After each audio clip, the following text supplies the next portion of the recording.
Right, I'm filming this outside, so you're going to have to put up with some bird noises. But this here is for boiling water when you're out camping. It is roughly 100 or so years old. It was my grandfather's.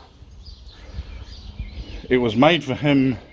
He did a favour. He worked for the meatworks as a carpenter, and he helped a fellow workmate out with a building project, and that workmate of his was a gas fitter, and so in return the guy made this for him.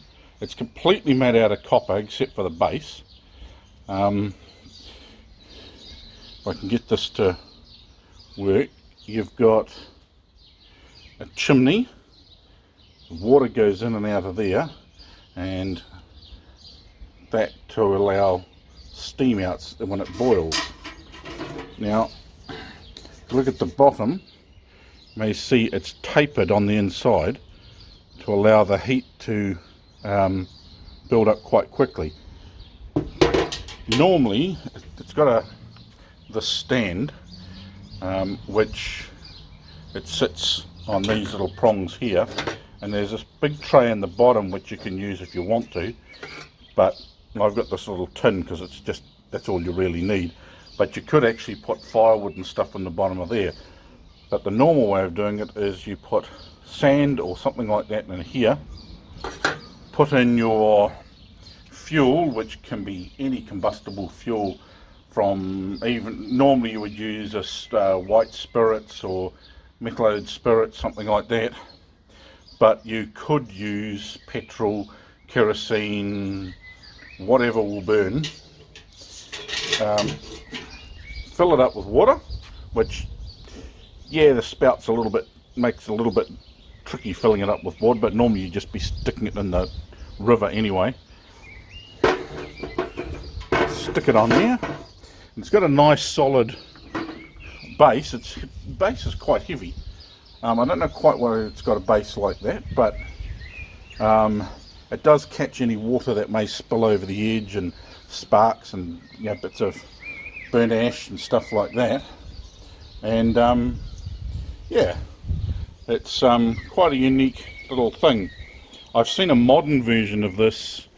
I've seen a modern version of this in camping stores, which is sort of made out of tin or something. It's very tinny and lightweight and dent easily. This thing's fallen.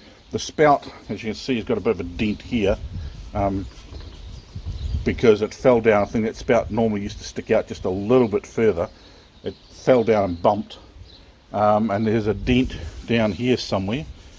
That is actually my fault, because this was on my backpack when my backpack once fell down a small slope.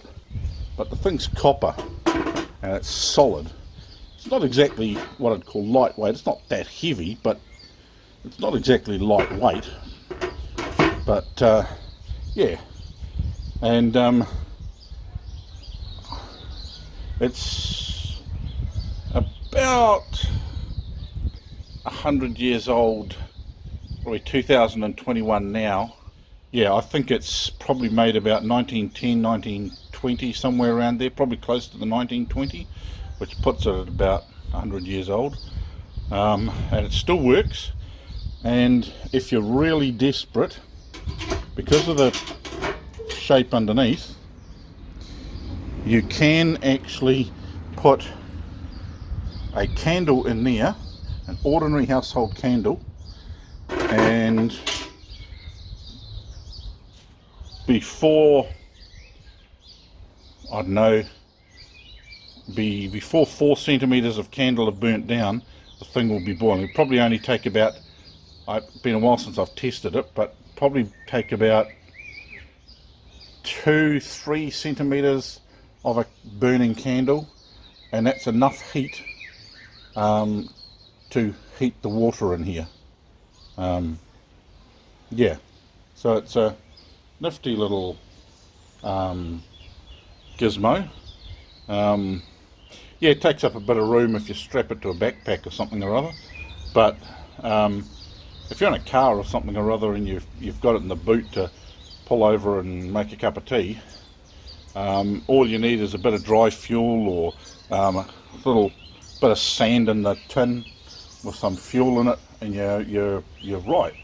But if you don't have any sand or don't have any fuel handy, you can always just put some sticks on the inside, and of course, because of the chimney, you can keep feeding the fire from in there if you want. So yeah,